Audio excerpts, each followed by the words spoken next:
Well, I am relaxed in the middle of the night when I love to do these episodes.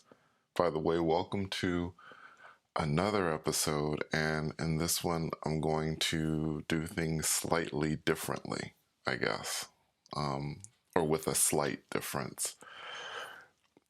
I want to take an episode every once in a while, and I'm not sure how frequently I'm going to do this, to just speak to you about my evolution with all of these things.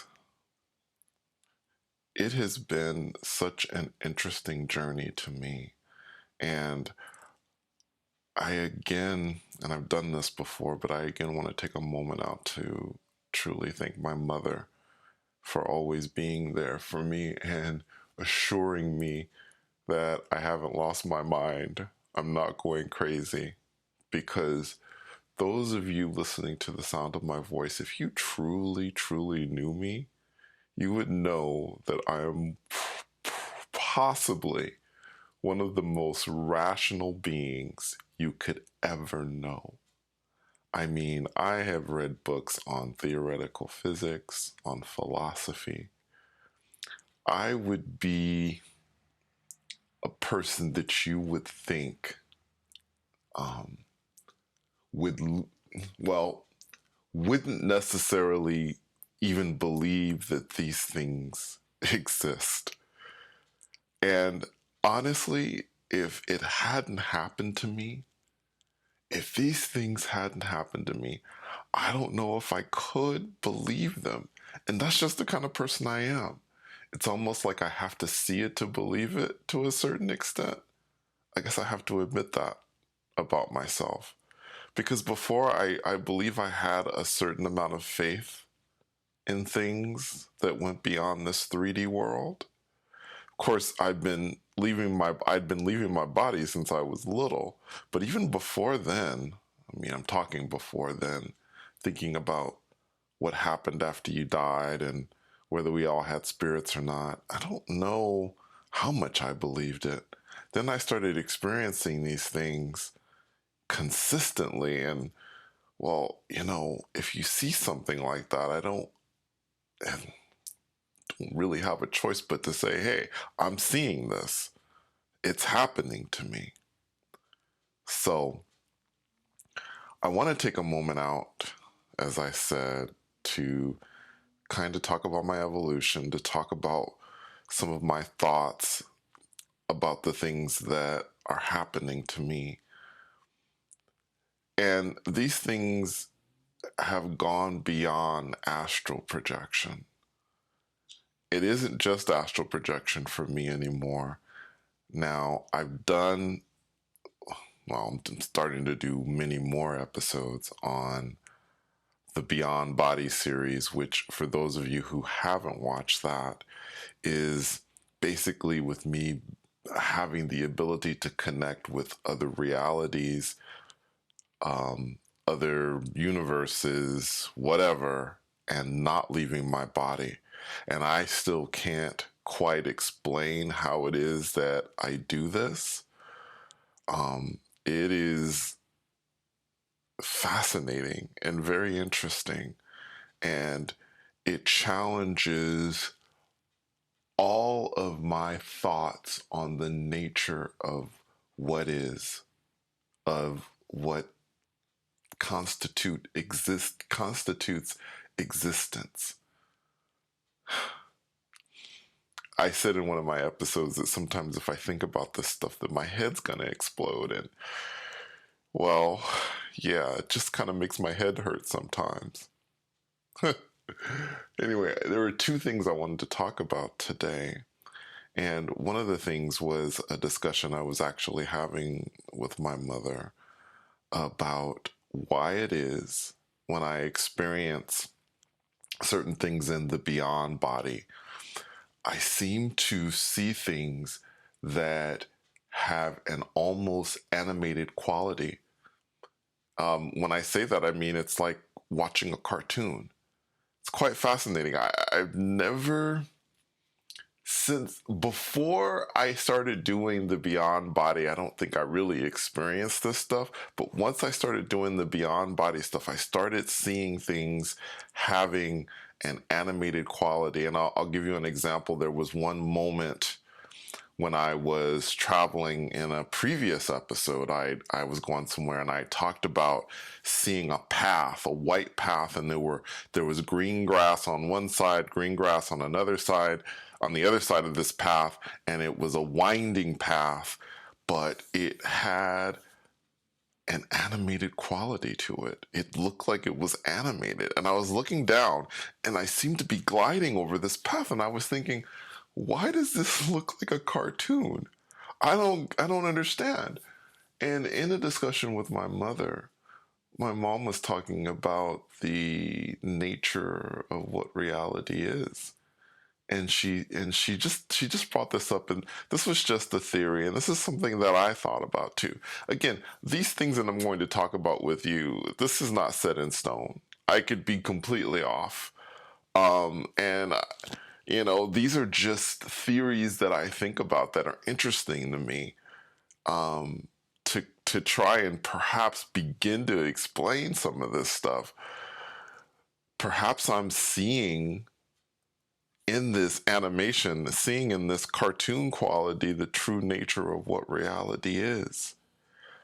Now, I want you to think for a second, because one of the things that I've gone over in all this beyond body, the astral projection, and your experience and what you see. And by the way, I want to stress that what people will see and experience many times will be different depending on their experience. Remember, our minds can't necessarily handle what's out there, right? Because our minds, they have a specific job, and their job is to get us through the day. That's what they do, right? They get us through our work, our family, whatever. They filter out the things we don't need, and they let the things in that we do need, and it's a wonderful thing. The mind is a wonderful thing. It does its job every day. But it isn't necessarily equipped to deal with the things out there. And by the way, it does the best it possibly can to make out what's happening. It gives us the best, I guess, view of things, I guess, in a way. It lets us see it in a way that we can hopefully understand. And me seeing it with this animated quality, could it be that I'm seeing it that way because that is the true nature of reality? And when you think of animation, you think of an artist, perhaps, who's behind the creation of the world, this animated world. Whatever animated cartoon that you might think about, Bugs Bunny happens to be my favorite. I love Bugs Bunny. Anyway, there's an artist behind that. There's a creator behind that. They create the drawings for that. And they can create episodes, and they can create rules for each world that they make, that they draw.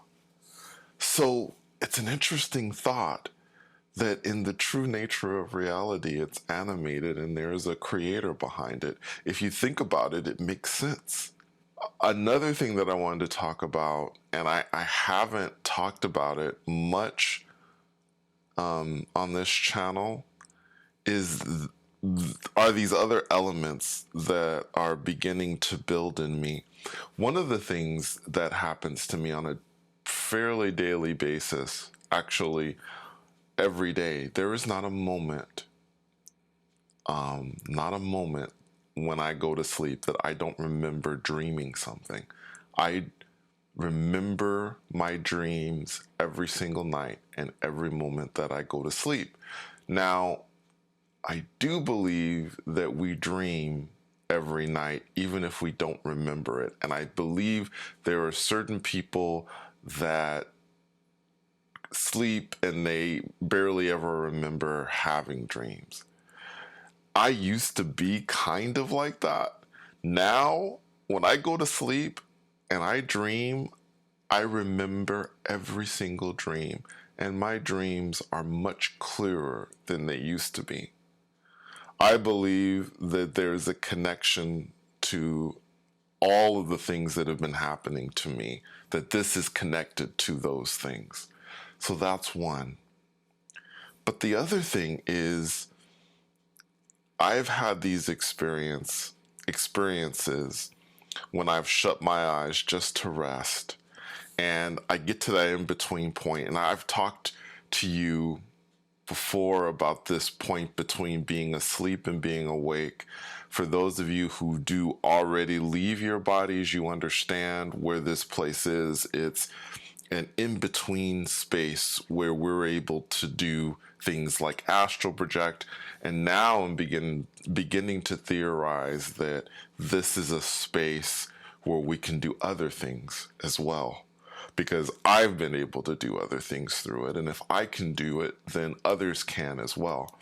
For a while now, at times when I've reached that space of being between being asleep and being awake, I felt a hand holding my hand.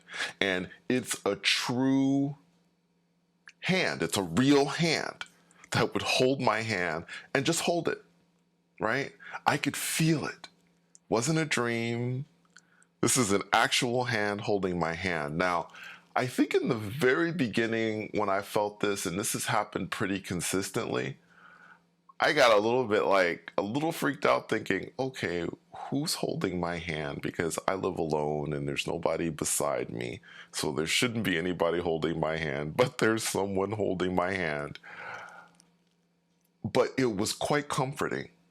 And I believed for a long time that it was those around me, my guides, that would do it just to comfort me, especially when I was having a stressful time. But I had an experience this afternoon. I decided to nap a little bit. And I had an experience this afternoon that made me think that there could be more to this than just guides holding my hand. Now, I'm not saying that it's not them at times, but this afternoon, I felt the same thing. I felt a hand grasp my hand while I was resting. And then I started to hear a voice.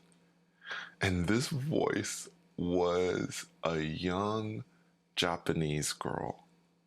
And she was just talking to me. She was a spirit being, and she was absolutely adorable. She was the cutest thing. I was having a conversation with her. I don't remember much of what we talked about. What I do remember is that she spoke Japanese, and I was thinking, how is it that I'm understanding this young lady as she's speaking Japanese? I have no idea how this is possible. I shouldn't be understanding her, but somehow, some way, I was able to understand her. Perhaps this has to do with the true nature of telepathy, which, again, at least in my opinion, really doesn't have anything to do with hearing words in your mind and has more to do with a sense or a feeling that you get from someone. And that feeling is so powerful and so strong that you understand what that being is communicating to you through feelings. The one thing I remember about our conversation that just made me crack up, it was so funny, is this young lady. I asked this young lady how it is that she died. And she told me that Godzilla threw her off a mountain. Yes, Godzilla threw her off a mountain, which I think automatically made me realize that, of course, this is a little girl. And it made me smile. And I think that was the point, to make me smile. It wasn't really necessary for me to know how it was that she died. And really, if you think about it, that isn't even something that I think I may ever ask again with someone, because maybe they don't want to think about why it is or how it is that they passed away. Maybe it was something that wasn't very pleasant. And perhaps it was interesting because I was speaking to a friend about this, a friend who knows what I can do, and my friend was asking me, "Well, what do you think it was? Why do you think this person reached out to you? This being reached out to you? What was the purpose?" And I simply said, "Well, personally, I believe this being just wanted to reach out and talk, just wanted to connect." And isn't that what we all kind of want to do, whether we're living or not, I suppose? She connected with someone in the living 3D world, and that was perhaps just something she wanted to do. And that's a beautiful, beautiful thing. It makes me think how grateful I am to have this gift that I have and its continued evolution. I don't know where it's going. I just want to tell you, I don't know what path this is all going on, but this is interesting to me. Quite interesting, quite fascinating. So that's it. This was a little longer than I thought it was going to be. My gosh, I didn't think it was going to be this long of an episode. But thank you so much for coming on another journey with me. And until next time, take care.